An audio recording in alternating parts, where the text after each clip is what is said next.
బీసీలకు 42% రిజర్వేషన్ ఇచ్చేందుకు కాంగ్రెస్ పార్టీ కట్టుబడి ఉంది అని చెప్పేసి అందులో భాగంగా ఏదైతే ఆర్డినెన్స్ చేయాలనుకుందో అందుకు సంబంధించినటువంటి కార్యక్రమం అంతా పూర్తి చేసి రాజ్భవన్కి కూడా ఈ దసరాని చేర్చింది.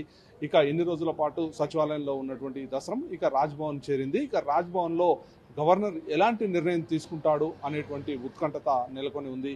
ముఖ్యంగా కాంగ్రెస్ ప్రభుత్వం అధికారంలోకి రాగానే బీసీ కులగణన చేపట్టి ఉద్యోగ విద్యలో 42% రిజర్వేషన్ ఇవ్వాలని చెప్పేసి ప్రత్యేకంగా అసెంబ్లీ సమావేశాల్లో ఒక చట్టం కూడా తీసుకురావడం జరిగింది. ఇక చట్టం చేసి కేంద్ర ప్రభుత్వానికి పంపించింది. ఇక కేంద్ర ప్రభుత్వం 9వ షెడ్యూల్లో పెట్టి దాన్ని ఆమోదిస్తారని చెప్పి రాష్ట్ర ప్రభుత్వం దాదాపు గత 3 నెలలుగా వేచి చూసింది. అయితే ఈలోగానే స్థానిక సంస్థలకు ఎన్నికలు నిర్వహించాలని చెప్పి హైకోర్టు చెప్పడంతో ఇక ఏ విధంగా ముందుకు వెళ్ళాలి అనే దానిపై తర్జన భర్జన పడినటువంటి రాష్ట్ర ప్రభుత్వం ఇక బీసీలకు 42% రిజర్వేషన్ ఇచ్చేందుకు ఆర్డినెన్స్ తీసుకొస్తామని చెప్పి కేబినెట్ సమావేశం నిర్వహించి ప్రకటించడం జరిగింది.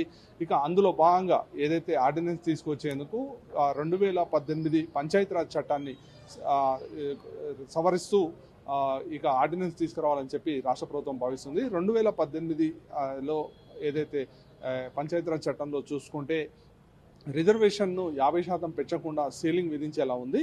అయితే అందుకు సంబంధించి ఇప్పుడు తాజాగా ఈ ఆర్డినెన్స్లో ఏదైతే 50% అనే పదాన్ని వాడకుండా అవసరం మేరకు పెంచుకునే విధంగా ఆర్డినెన్స్ తీసుకురావాలని చెప్పి రాష్ట్ర ప్రభుత్వం భావిస్తుంది. అందులో భాగంగా ఇందుకు సంబంధించినటువంటి ఏదైతే ముసాయిదా సంబంధించినటువంటి ఆర్డినెన్స్ సంబంధించినటువంటి ఉందో అదంతా కూడా ఇప్పటికే రాజ్భవన్కి పంపించడం జరిగింది.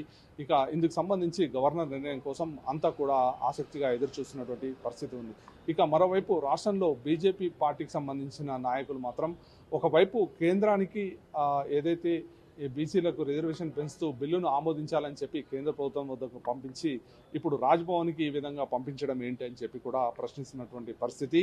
ఇక కేంద్రానికి పంపినటువంటి బిల్లు గత 3 నెలలుగా రాకపోవడంతో మేము ఈ ఆర్డినెన్స్ను తీసుకువచ్చి స్థానిక సంస్థల ఎన్నికలు నిర్వహించాలని చెప్పి భావిస్తున్నామని చెప్పి ఇటు రాష్ట్ర ప్రభుత్వం చెప్తున్నటువంటి పరిస్థితి ఉంది. ముఖ్యంగా ఏదైతే ఈ ఆర్డినెన్స్ ద్వారా బీసీలకు 42% రిజర్వేషన్లు కల్పించి స్థానిక సంస్థల ఎన్నికలు నిర్వహించి తీరుతామని చెప్పి రాష్ట్ర ప్రభుత్వం చెప్తున్నటువంటి పరిస్థితి ఉంది.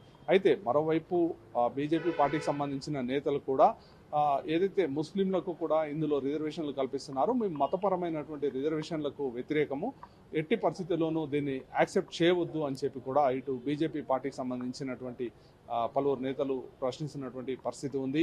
ఈ నేపథ్యంలో గవర్నర్ దీనిపై ఎలాంటి నిర్ణయం తీసుకుంటారు? ఒకవేళ యాక్సెప్ట్ చేస్తే బీసీలకు 42% రిజర్వేషన్తో స్థానిక సంస్థల ఎన్నికలు నిర్వహించాలని చెప్పి రాష్ట్ర ప్రభుత్వం భావిస్తుంది.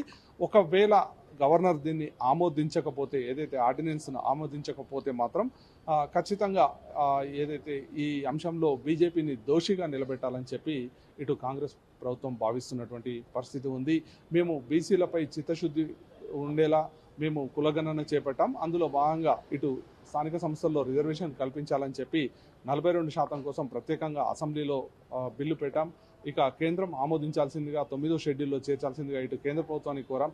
అయినా కేంద్ర ప్రభుత్వం ఎలాంటి నిర్ణయం తీసుకోలేదు. ఇక మరోవైపు ఈ రిజర్వేషన్లను కల్పించేందుకు స్థానిక సంస్థల్లో ప్రత్యేక ఆర్డినెన్స్ను తీసుకొచ్చినా కానీ దీన్ని ఆమోదించలేదు అని ఇటు బీజేపీపై ఏదైతే ప్రజల్లో దోషిగా నిలబెట్టే ప్రయత్నం ఇటు కాంగ్రెస్ ప్రభుత్వం చేస్తుంది. ఒకవేళ యాక్సెప్ట్ చేస్తే మాత్రం 42%తో రిజర్వేషన్తో స్థానిక సంస్థల ఎన్నికలు సెప్టెంబర్ 30లోగా నిర్వహించాలని చెప్పి హైకోర్టు చెప్పడం జరిగింది. ఇక ఇందుకు సంబంధించి కూడా అధికారులు కూడా ఏర్పాట్లు చేస్తున్నటువంటి పరిస్థితి ఉంది. ఒకవేళ గవర్నర్ దీన్ని ఆమోదిస్తే మాత్రం ఖచ్చితంగా 42% రిజర్వేషన్తో ఎన్నికలు నిర్వహించేందుకు ముందు వెళ్తుంది. అయితే కొంతమంది నేతలు మాత్రం 50% రిజర్వేషన్ మించవద్దు అని చెప్పి కూడా సుప్రీంకోర్టు పలు సందర్భాల్లో చెప్పినటువంటి పరిస్థితి ఉంది. ఒకవేళ 50%కి మించితే ఈ ఆర్డినెన్స్పై ఎవరైనా ఇటు కోర్టుకు వెళ్ళే అవకాశం ఉంటుంది అని చెప్పి కూడా కొంత అభ్యంతరాలు కూడా వస్తున్నటువంటి పరిస్థితి ఉంది. ఒకవేళ ఎవరైనా కోర్టుకు వెళ్ళిన పక్షంలో కూడా ఇక పాత రిజర్వేషన్ పద్ధతిలోనే ఎన్నికలు నిర్వహించాలని చెప్పి రాష్ట్ర ప్రభుత్వం భావిస్తుంది. ముఖ్యంగా ఏదైతే ఇప్పుడు ప్రస్తుతం కులగణన చేసి బీసీలకు రిజర్వేషన్ కల్పించాలని చెప్పి రాష్ట్ర ప్రభుత్వం డిసైడ్ అయింది కాబట్టి ఇక గవర్నర్ నిర్ణయం కోసం కూడా అందరూ ఎంతో ఆసక్తిగా ఎదురు చూస్తున్నటువంటి పరిస్థితి. ఇక ఈ ఆర్డినెన్స్కి ఆమోద ముద్ర వేస్తారా లేదా అనేటువంటి ఆసక్తి కూడా అందరూ కనబరుస్తున్నారు. ఇక ఇప్పటికే సచివాలయం నుండి రాజ్భవన్కి ఈ ఆర్డినెన్స్ చేరడంతో ఇక దీనిపై గవర్నర్ కూడా న్యాయ నిపుణుల సలహాలు తీసుకొని ముందుకు వెళ్ళే అవకాశం ఉంటుంది. ఖచ్చితంగా రానున్న రోజుల్లో ఈ ఆర్డినెన్స్ తీసుకొస్తే ఎలాంటి ప్రభావం ఉంటుంది ఏంటి అనే దానిపై సమగ్ర వివరాలు కూడా ఇటు అధికారుల నుండి కూడా తీసుకొని ఇక గవర్నర్ దానిపై ఒక నిర్ణయం తీసుకునే అవకాశం ఉంది. మొత్తంగా బీసీల రిజర్వేషన్ సంబంధించి ఏదైతే దేశవ్యాప్తంగా మేము చేసిన మోడలే ఇప్పుడు కేంద్ర ప్రభుత్వం ఆదర్శంగా తీసుకుంది. ఒకవేళ రాష్ట్రంలో మాత్రం అమలు కాకుండా చేస్తే ఈ నెపాన్ని బీజేపీపై నెట్టివేసి వారిని దోషిగా నిలబెట్టాలని చెప్పి ఇటు కాంగ్రెస్ ప్రభుత్వం కూడా భావిస్తున్నటువంటి పరిస్థితి ఉంది. మొత్తంగా ఈ బీసీల రిజర్వేషన్ తేలితే కానీ ఇక స్థానిక సంస్థల ఎన్నికలు నిర్వహించే అవకాశం లేదు.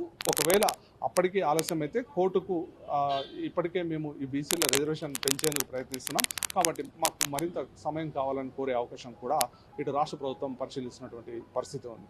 కెమెరామెన్ జానకిరెడ్డితో వేణు, స్వతంత్ర టీవీ, హైదరాబాద్.